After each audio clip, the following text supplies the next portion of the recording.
Bonjour à tous. Et bon, je remercie Stéphanie et Jean-François de m'avoir invité. C'est toujours un plaisir de revenir à Paris. Bon, je vais essayer aussi de parler en français, même si ce n'est pas ma langue native. Alors, je m'excuse d'avance si je fais des fautes. Bon, et comme architecte, je voudrais parler de la conception d'un projet d'une place ou d'un parvis. Et alors, je vais parler d'accessibilité et je vais parler aussi de l'horreur vacui, cette expression latine, l'horreur de l'espace vide qu'on trouve souvent, je pense, dans des interventions contemporaines.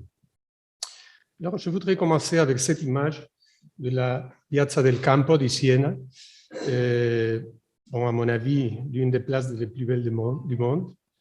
Et comme vous voyez, c'est un espace vide. Et il y a une fontaine, là, en face de... Bon, ça, c'est pas la cathédrale, c'est le Palazzo Pubblico, la mairie.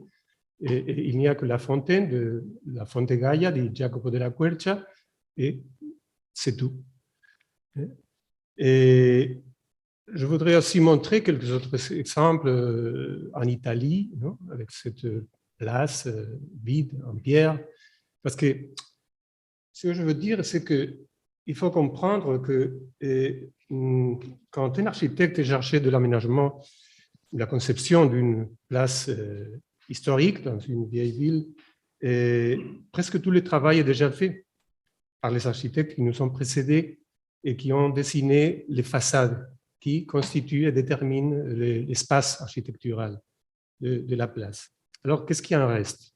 Bon, peu de choses, vraiment. La conception du plan du sol, bon, ce tapis, par exemple, l'élection des matériaux, de la pierre, de briques, dans le cas de Siena. Et bon, on peut aussi mettre des petits accents comme changer la couleur de la pierre ici, et surélever un peu les dalles pour rehausser la cathédrale, établir une hiérarchie, mais enfin, c'est tout. D'autres exemples en Italie, à ce moment, la place de la cathédrale de Milan, aussi un espace vide. Et bon, la piazza di San Marco, la place de Saint-Marc à Venise, et ce sont des grands espaces vides. Parce que vraiment, ce sont les gens qui sont là, leur mouvement, leur couleur, leur activité, qui vraiment remplissent cet espace vide de la place. Non? Et on fait des foires, des fêtes, le carnaval, etc. Et alors, dans un espace vide, tout est possible. Et dans un espace spécialisé, disons, on peut faire seulement ce que l'architecte a déterminé. Je vais montrer aussi deux exemples contemporains. Le parvis de la cathédrale de Murcia en Espagne, au sud de l'Espagne, c'était comme ça, aux années 40 peut-être. Plus tard, aux années 50, 60, c'était comme ça. Et finalement, à la fin du dernier siècle, en 1991, Raphaël Moneo a été chargé de projeter la nouvelle mairie qui est là, ce bâtiment en face de la cathédrale. Et il a projeté aussi, il a conçu le pavé de la place que vous voyez ici. Il y a un pavé disposé d'une façon concentrique autour de ce point qui est le point le plus bas où on recueille les eaux de la pluie. C'est un peu comme à Siena avec ce rayonnement en pierre qui souligne les entrées principales, les portes de la cathédrale, la porte du palais de l'archevêque et les débouchements de rues qui arrivent sur la place. Bon, et voilà les images de l'intervention de Raphaël Moneo avec ce rétable qui a été très polémique, la nouvelle façade de la mairie qui est en face de la cathédrale. Voilà. Et la vue de la mairie de la cathédrale, face à face. Bon, un autre exemple, peut-être c'est intéressant à propos de ce débat sur la végétalisation ou pas des parvis de la cathédrale dont on a parlé. C'était la place de la cathédrale de Almeria, aussi au sud de l'Espagne, c'était comme ça. Et en 1978, Alberto Campo Baeza, un autre des grands architectes espagnols, a gagné un concours pour l'aménagement de cette place et il a proposé ça. Il a proposé, dans ce cas-là, de planter des grands arbres, des palmiers qui sont aussi hautes que la cathédrale, de façon que c'est comme il disait une architecture sans architecture. Hein. Les palmiers, ce sont comme des colonnes d'une nef dont la voûte est le ciel.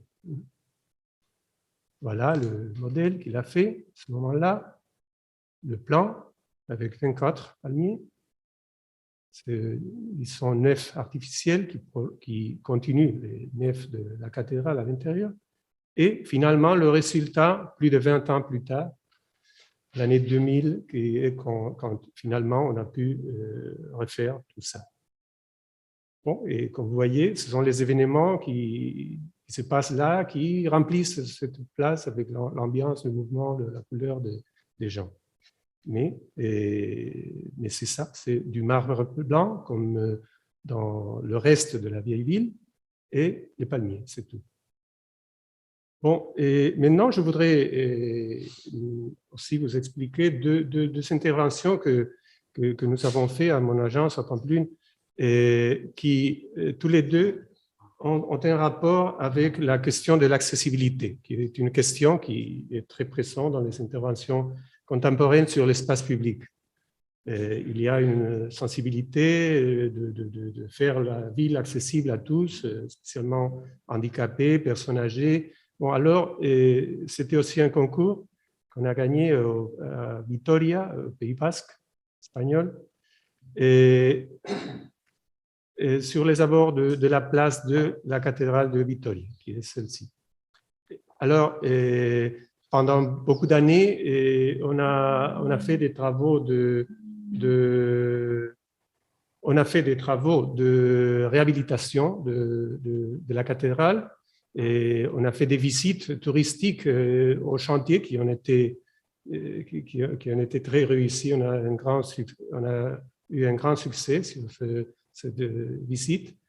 Mais il fallait approcher la cathédrale aux citoyens parce que Vitoria, vous connaissez, c'est la vieille ville et sur une colline, la cathédrale est au sommet de la colline là, et alors notre intervention était là, sur cette rue, parce que les bus touristiques s'arrêtaient là et il fallait quelque chose pour faciliter l'accès, bon, surtout comme je dis, aux handicapés, personnes âgées, etc. etc. Et alors, c'était la situation initiale avec ces rues en pente, avec des escaliers là, les autres escaliers là, un petit jardin qui était un peu en mauvaise condition, pour arriver là à la place de la cathédrale, l'entrée de la cathédrale. Alors, ce qu'on a fait, on a mis des escaliers mécaniques là et là. Bon, les handicapés pouvaient aussi tourner de cette partie-là. Et là, il y avait un ascenseur. Et ici, on a mis un ascenseur et une nouvelle escalier en pierre ici. Bon, ce sont les coupes avec les escaliers mécaniques et l'ascenseur. Bon, initialement, dans une phase initiale du concours, nous avions proposé d'ouvrir cette porte à la base de l'apse de cette église. Ce bâtiment, c'est le séminaire. Et bon, le sol de l'église vraiment est là, et cet espace, c'était un espace vide. Alors, on pourrait en profiter pour mettre une porte, mettre l'ascenseur à l'intérieur et ressortir de l'autre partie haute par là, en arrière. Alors, on évitait de mettre un nouveau élément en face des façades, ou devant les façades de la cathédrale. Donc, c'était une chose un peu délicate. Mais finalement, bon, par des différentes raisons que ça serait long d'expliquer, bon, la mairie a décidé de faire un ascenseur isolé qui est placé là, comme vous voyez dans le modèle, dans la maquette. Je vais vous montrer des images de la situation initiale et la situation après, les escaliers mécaniques, qui sont toujours un élément un peu étrange dans la vieille ville. Bon, c'est vrai que cette façade n'était pas déjà vieille, parce que ce rue avait été élargie. Et on a essayé de les cacher un petit peu du son, de le foncer sur le pavé. On a mis cette rampe au même côté avec des balustrades en verre. Et ça, on n'a pas touché parce que vraiment le budget des travaux était très réduit. Alors, on a dû laisser ça comme c'était. Et on a dû tout simplement de trouver l'accord entre les deux situations. Et voilà aussi la situation initiale et le nouveau espace avec l'ascenseur là au fond.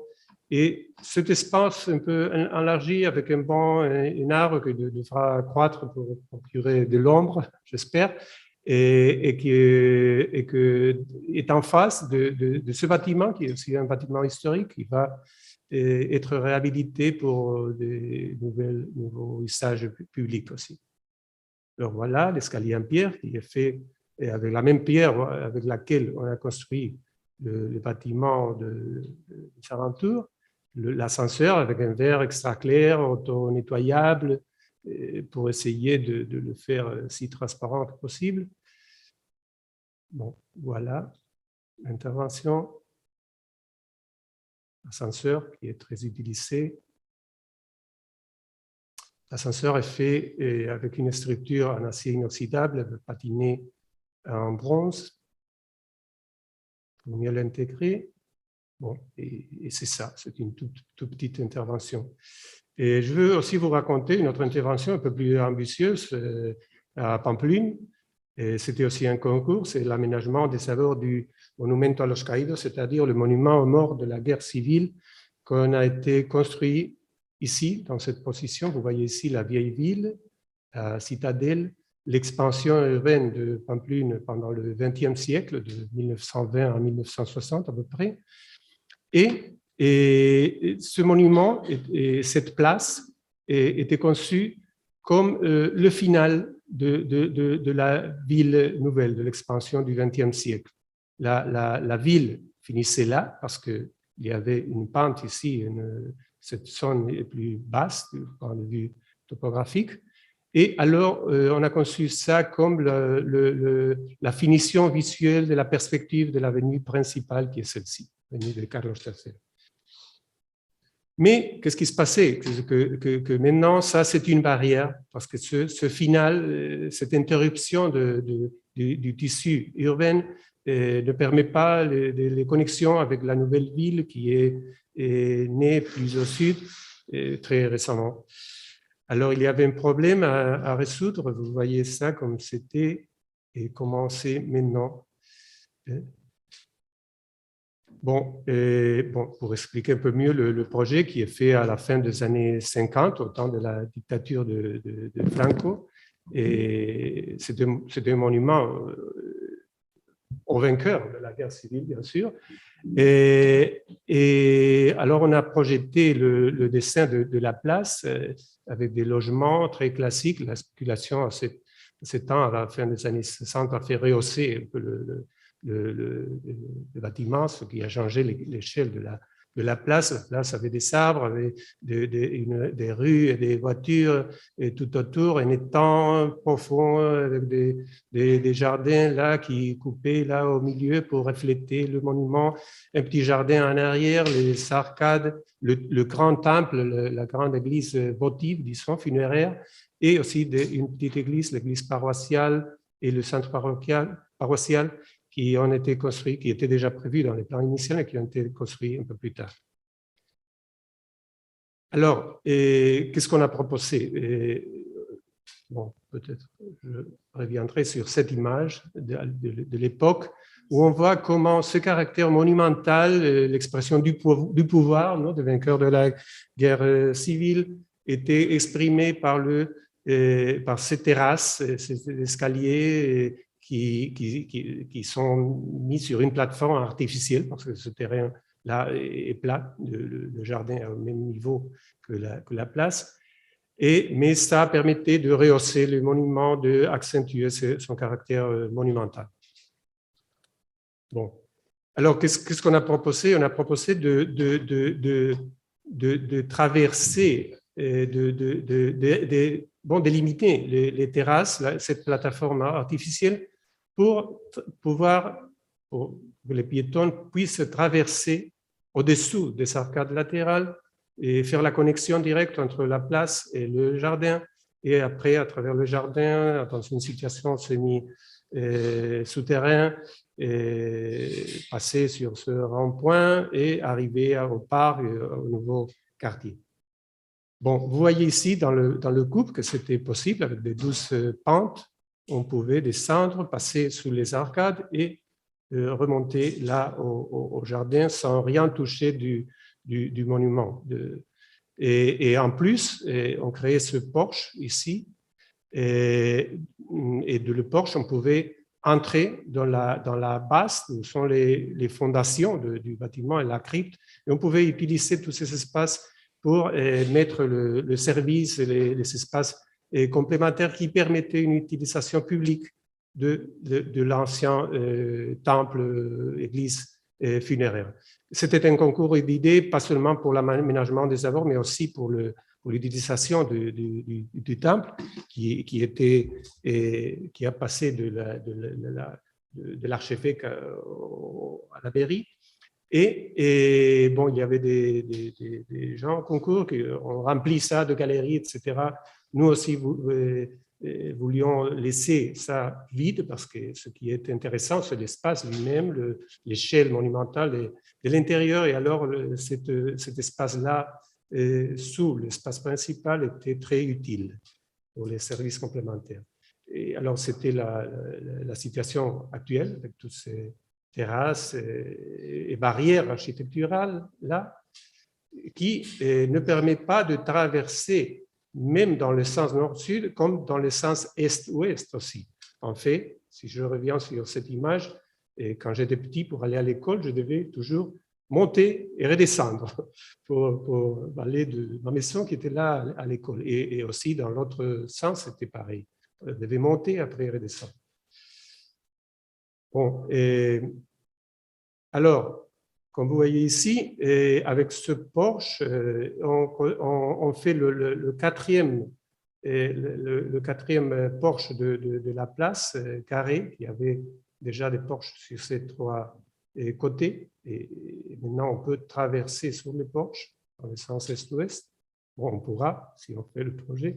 Et vous voyez que ça, ce sont les fondations de la crypte qui existe déjà, les fondations du bâtiment qu'on dénuait, disons, pour mettre tout autour une nouvelle façade en verre qui servait pour mettre un possible restaurant, une cafétéria, les toilettes, les cuisines, le garde-robe, et aussi l'escalier et l'ascenseur dans les tours qui sont maintenant vides, qui permettaient de ce vestibule ici inférieur arriver à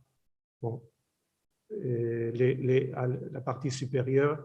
Je peux vous montrer ici. Ici, il y a les tours et il y a une terrasse là. Il y a une vue panoramique très belle sur la ville. Bon, et on a étudié aussi les circulations de véhicules, circulation piétonne, comme vous voyez. On pourrait alors traverser dans toutes les directions, parce que aussi les temps est réaménagé, comme vous verrez. Bon. Oui, d'accord. Alors, bon, comme ça, on faisait une terrasse supérieure là où c'est la plateforme maintenant d'accès à l'espace principal du monument. Alors, c'était la coupe longitudinale avec ce socle qui permet de mettre ces services complémentaires, les espaces vides du temple, l'escalier, l'ascenseur, la terrasse supérieure, les façades avec le nouveau porche. Et disons que c'était la situation actuelle et c'est ça qu'on veut faire. Alors, et substituer cette expression du pouvoir, non, manifesté par les escaliers, les terrasses, par cette expression beaucoup plus démocratique, disons, du porche, comme un agora, non, du citoyen, et qu'on permet de nouveaux usages. La partie en arrière, Et là, notre proposition avec ce pan inférieur, une rampe qui permet de connecter le jardin avec ça, et une vision sans précédent de la partie inférieure, une nouvelle vision du monument, à travers cet oculus énorme qu'on ouvre dans la terrasse qui existe maintenant et qui permet de traverser. Et bon, je ne sais pas qu'est-ce qui se passe. Non, mais oui, mais voilà. Et alors, de la partie supérieure, ce grand trou pour laisser passer la lumière à travers ce passage inférieur. Et bon, alors finalement, cette image baroque, très monumentale, et ça va être substitué, j'espère, par cette image un peu plus ludique, disons, où les temps est substitué par ce miroir d'eau qu'on peut être séché, si on veut, pour faire des activités, utiliser toute la place. On peut faire aussi une piste de patinage sur glace ou tout ce qu'on veut. Alors, l'escalier substitué par le porche. Et ça serait l'image finale. Bon, j'avais aussi notre projet, mais qu'on n'a pas le temps d'expliquer. C'était notre premier projet en France. C'était aussi, il y avait un rapport avec l'espace urbain et avec la réhabilitation de CNF industrielle du début du XXe siècle. Mais finalement, on ne va pas, par des questions politiques, on ne va pas pouvoir le faire. Merci Fernando de cette présentation. Je ne t'interromps pas, simplement je reprends la parole. Effectivement, j'ai beaucoup tenu à ce que ces projets soient présentés, et le dernier, on le regrette, mais cette sélection était tellement en rapport avec le cas de figure qui nous préoccupe, sans doute en filigrane de toute la journée, celui évidemment des abords de Notre-Dame, puisque vous le savez, il y a des dessous, des dessus, il y a des trémies à créer, et il s'agit de voir comment, en effet, les ressources espagnoles, on sait bien que c'est en Espagne que le traitement de l'espace public est le mieux fait. C'est une véritable modèle pour l'Europe entière. Donc, j'ai vraiment merci, et surtout de t'être exprimé dans un français de plus en plus impeccable. Viens plus souvent à Paris. Merci. Est-ce que vous avez quelques questions? Ou peut-être sur si on peut revenir sur ce dernier projet que vous avez montré, sur celui qui est encore à l'état de projet. Est-ce que c'est une commande qui a suscité beaucoup de débats, échanges, celui du parvis que vous proposez avec l'eau? Ah, le dernier projet. Oui, le dernier projet. Bon, vraiment, et on ne sait pas qu'est-ce que va se passer, parce que c'était un concours en 2 phases. Nous avons passé à la 2e phase, et maintenant c'est encore... bon, on nous a dit qu'on voulait faire notre proposition, mais je pense qu'il n'y a pas de l'argent pour le moment, et on ne sait qu'est-ce que ça va passer. Ça, c'est une proposition de concours théorique, comme le projet que je vous ai raconté en France, est vraiment héroïque maintenant de voir quelque chose aboutir, de faire, de construire. Je ne sais pas si en France c'est pareil, mais on fait beaucoup de projets, mais seulement une petite partie, on peut le voir finalement. C'est tout très compliqué. Mais enfin, j'espère que quand même c'est bon pour la ville, parce que nous avons mis l'intérêt à surtout résoudre les problèmes. C'est ça que l'architecte doit faire, non? Je trouve que parfois les architectes, nous créons les problèmes pour les résoudre, non? De temps en temps. Mais y a-t-il des questions dans la salle? Dans nos cas-là, et nous voulions vraiment aller sur le problème et le résoudre. La discussion continue en ligne, je vois, je les laisse échanger, mais y a-t-il des questions dans la salle? Voilà, une des questions, c'est: n'y a-t-il pas eu de débat au retour de la démocratie sur la fonction? Après la dictature, est-ce qu'on s'est interrogé sur cet espace spécifiquement? Bon, il y a aussi sur cet espace une question politique, parce que disons que les blessures de la guerre civile sont encore là, non? Il y a encore des gens qui ont vécu la guerre civile, où il y a les fils ou les fils des fils. Et alors, bon, il y avait un mouvement aussi qui voulait démolir le monument. Alors, c'est vrai que c'est fait dans un langage anachronique, c'est fait à la fin des années 50, c'est fait dans un style monumental classique, qui n'était pas propre de l'époque, disons, mais quand même, il faut dire que c'est très bien construit. Et bon, notre pari, c'était bien sûr de le maintenir, non, aussi, et de résoudre les problèmes, de resignifier, comme on a fait avec le monument de Mussolini en Italie, ou de Hitler en Allemagne, où les monuments historiques de l'époque, on les a utilisés pour des nouveaux usages et on a tout à fait changé son signification, disons.